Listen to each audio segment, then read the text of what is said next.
Los Angeles, December 11th, 1964. 3 a.m. Police get 2 calls at the same time from the same address. One says there has been a shooting.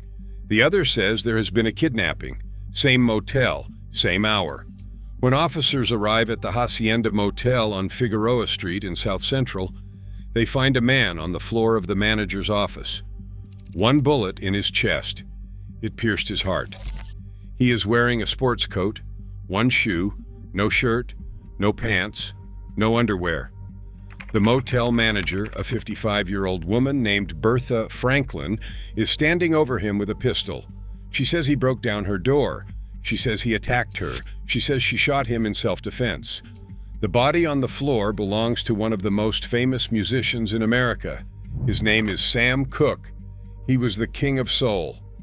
The voice behind You Send Me, Chain Gang, Cupid, Twistin' the Night Away, and the song that would become the anthem of the civil rights movement, A Change Is Gonna Come. 33 years old, at the peak of his career, found dead on the floor of a $3 an hour motel known for prostitutes and pimps. 5 days later, the coroner's inquest lasted 15 minutes. Sam's lawyer was barely allowed to ask a single question. The ruling came back, justifiable homicide. Case closed. But the case was never closed. Not really, because the details that came out in the weeks and months and years after that night do not add up. They never added up. The woman who was with him that night was arrested for prostitution 1 month later. She was convicted of second-degree murder 15 years after that. The woman who shot him was a former prostitute with a criminal record. She sued his estate for $200,000, and she won. The injuries on his body were shocking. A singer named Etta James saw him at the funeral and said his head was nearly disconnected from his shoulders. His hands were broken. His nose was mangled. She said no woman with a broomstick could have done that. None of that was in the autopsy report. The money he was carrying that night, witnesses saw him flashing thousands of dollars at dinner. When police searched his body, they found $108. And here is the detail that haunts investigators 60 years later. The bullet they pulled from Sam Cooke's chest was from a .22 caliber weapon. Bertha Franklin's gun was .32 caliber.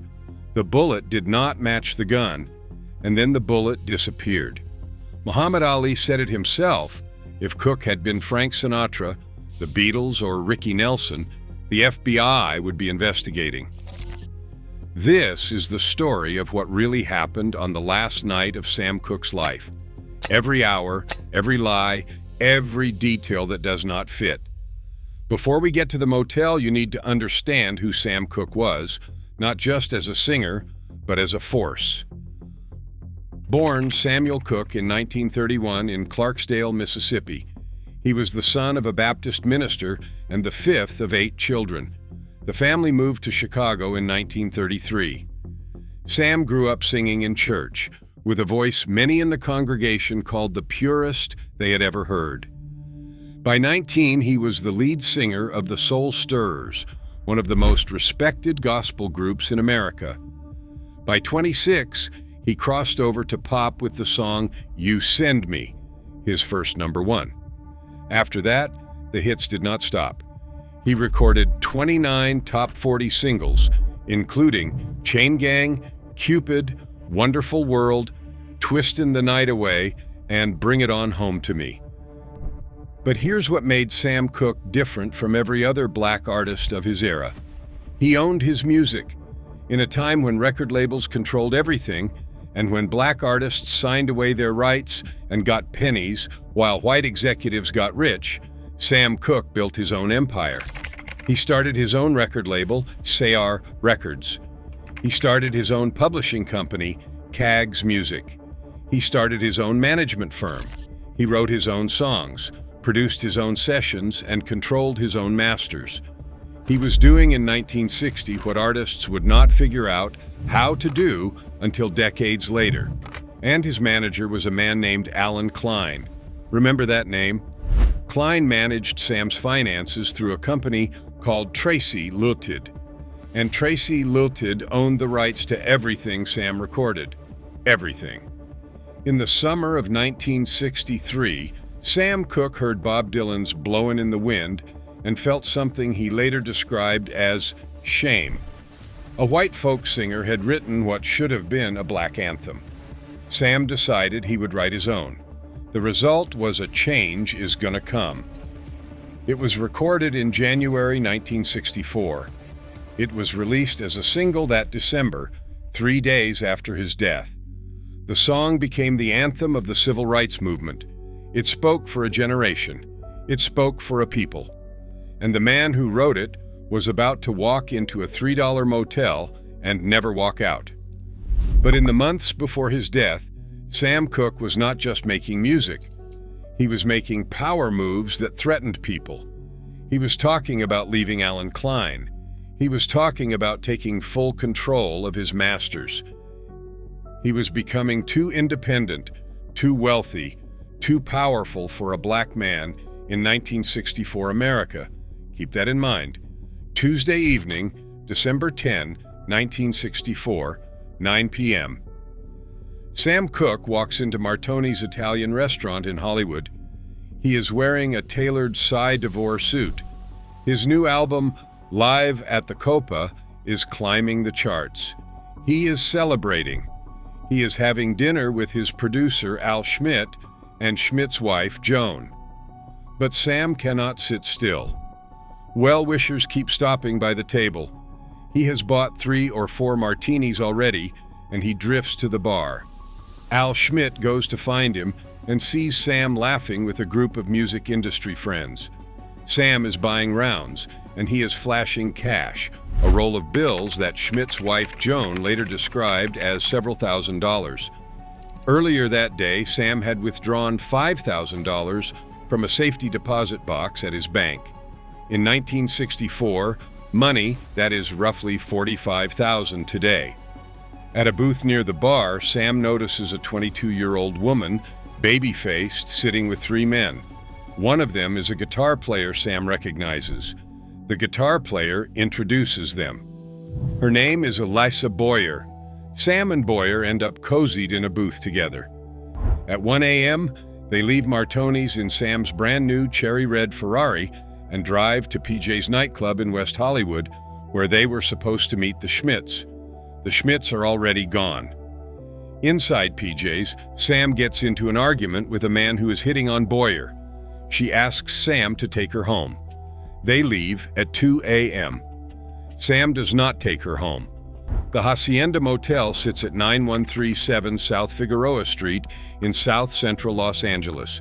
It is 15 miles from the nightclub, 15 miles during which Sam drove past dozens of better hotels, nicer establishments, places that would have welcomed a celebrity of his stature. He stopped here, a $3 an hour motel known to police as a hangout for prostitutes and their associates. Sam pulled up to the manager's window and registered under his own name. The manager, Bertha Franklin, saw Boyer in the car. She told Sam he would have to sign in as Mr. and Mrs. He did. He drove around to the back, and he and Boyer entered the room. What happened next? Depends on who you believe. Elisa Boyer's version. She asked Sam to take her home. He refused. He pinned her to the bed and began removing her clothes. She said she knew he was going to rape her. She went to the bathroom and tried to lock the door. The latch was broken. She tried the window. It was painted shut. When she came out, Sam was undressed on the bed. He went to the bathroom. She grabbed her clothes and a pile of his, which, she says, happened by accident, and ran. She ran to the manager's office and knocked, but there was no answer fast enough. She ran from the motel. A block away, she put on her clothes and abandoned Sam's shirt and pants on the ground. She found a phone booth and called police. She told the operator that she was kidnapped. Bertha Franklin's version.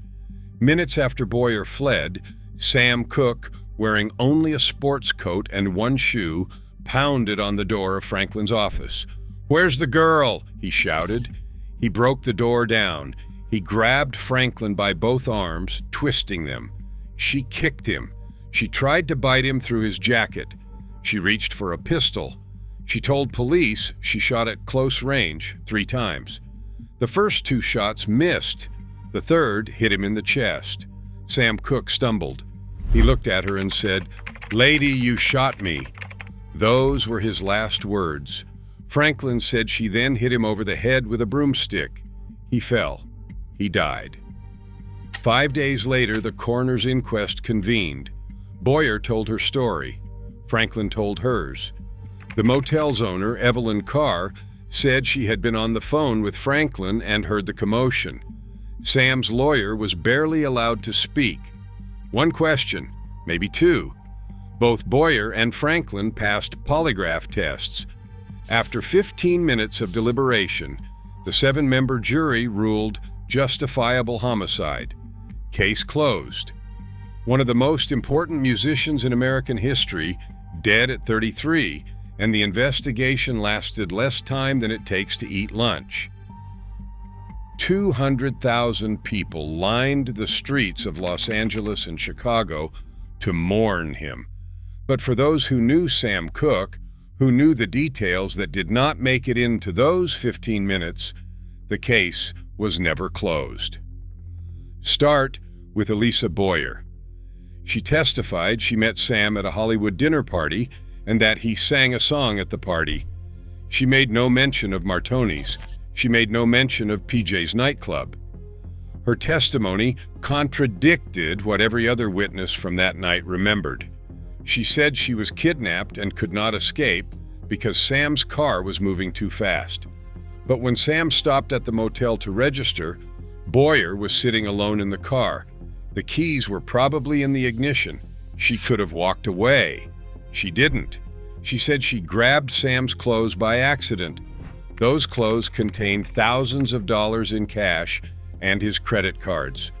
When police searched the scene, Sam's credit cards were missing. The money was gone. All they found was a money clip with $108 in his jacket pocket. $5,000. Vanished. 1 month after Sam Cooke's death, Elisa Boyer was arrested for prostitution. In 1979, she was convicted of second-degree murder for killing her boyfriend. Now look at Bertha Franklin. She was a former prostitute with her own criminal record. She ran a motel known as a base for prostitution. She shot a man, her own customer who had registered at her front desk just hours earlier and claimed she did not recognize him. After the inquest cleared her, she sued Sam Cooke's estate for $200,000, citing injuries and mental anguish. She won $30,000. The woman who killed the King of Soul got paid for it. This is where the story turns dark. Singer Etta James went to view Sam Cooke's body before the funeral. She wrote about it later. What she described does not match the official story that a woman defended herself with a pistol and a broomstick. His head was nearly separated from his shoulders. His hands were broken and crushed. His nose was mangled. Massive bruises covered his head, hidden under layers of funeral makeup. Etta James later wrote that no woman with a broomstick could have inflicted that kind of beating against a strong, full-grown man. None of these injuries appeared in the official autopsy report. The report listed a single gunshot wound to the chest, a bump on the head, and a few small scratches. How does a man sustain injuries that nearly separate his head from his body, and the autopsy only mentions scratches? Some who have studied the case believe Sam Cooke was beaten and killed somewhere else, then dumped at the Hacienda Motel with a cover story already in place. And then there is the detail that will not go away. The bullet recovered from Sam Cooke's chest was a .22 caliber round. Bertha Franklin's pistol was a .32 caliber pistol. A .22 and a .32 are not the same weapon. They are not the same caliber. They do not fire the same ammunition. This is not a minor discrepancy. This is a fundamental forensic contradiction. And the bullet? It disappeared from evidence. No explanation has been given for how a .22 caliber bullet ended up in a man supposedly shot by a .32 caliber gun. No explanation has been given for why the bullet vanished. If someone else shot Sam Cooke with a different weapon in a different location, then everything Bertha Franklin and Elisa Boyer testified to was a lie. And the 15-minute inquest that closed the case was built on a fiction. So if the official story does not hold, who killed Sam Cooke? Theory 1. Boyer and Franklin were working together, a prostitute and a former prostitute at a prostitution motel. Boyer lured Sam there, stole his money and clothes, and Franklin finished the job. The missing thousands of dollars went into their pockets. This theory points to collusion. Theory 2. Alan Klein, Sam's manager, the man who controlled all of Sam's recordings through Tracy Limited. Sam had been talking about leaving Klein, about taking control of his own masters. With Sam alive, Klein stood to lose everything. With Sam dead, Klein would own the most valuable catalog in soul music. Klein went on to manage the Beatles and the Rolling Stones, always with the same reputation for controlling artists' money. Theory 3. It was political. Sam Cooke was one of the most powerful black men in America, not just as an artist, but as a businessman who owned his own music, his own label, his own publishing. A Change Is Gonna Come was becoming the anthem of the movement. In 1964, powerful black voices were being silenced. Malcolm X would be assassinated 3 months later. Medgar Evers had been killed the year before. Muhammad Ali, who was close to Sam and who had dinner with him just weeks before his death, said it plainly. He said that if Cooke had been Frank Sinatra, the Beatles, or Ricky Nelson, the FBI would be investigating. Nobody ever investigated. On the day of Sam Cooke's funeral, 200,000 people filled the streets. The church could not hold everyone. The mourning was massive, public, and raw. But inside the family, something else was happening. The family was fractured in ways the crowd could not see. Sam's wife, Barbara Cooke, arrived at the funeral. According to multiple accounts, a man was seen at the service wearing Sam's watch and Sam's ring. The man was reportedly Barbara's boyfriend, a local bartender she had been seeing while Sam was alive. Sam Cooke's watch on another man's wrist at his funeral. Barbara would later marry Bobby Womack, Sam's protege and close friend, just 3 months after the funeral. Bobby wore one of Sam's suits to the wedding. She was quickly married, and the questions only grew. It has been over 60 years. Nobody has been charged. Nobody has been arrested. No investigation was ever reopened. The Hacienda Motel is gone. It is a grocery store parking lot now. The Numero Uno Market on South Figueroa. You can drive right past it and never know that the King of Soul took his last breath on that ground. The Hacienda is a parking lot, but the mystery remains. The bullet is gone, the money is gone, Boyer is gone. She was swallowed by her own criminal record. Franklin is gone. She disappeared after collecting her $30,000. Alan Klein is gone. He died in 2009. The bullet is gone, and so are many of the answers. But the questions are still here. Why was the coroner's inquest 15 minutes long? Why was Sam's lawyer barely allowed to speak?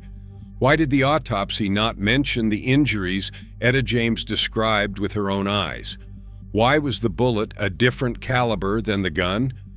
Why did the bullet disappear? Where did $5,000 go?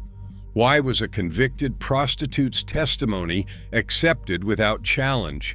Why did the woman who killed him get paid? Sam Cooke wrote, "A change is gonna come," because he believed the truth would eventually surface. He believed justice would arrive. He wrote it for a movement, for a people, and for a future he would not live to see. The change came. The song endured. The voice became immortal.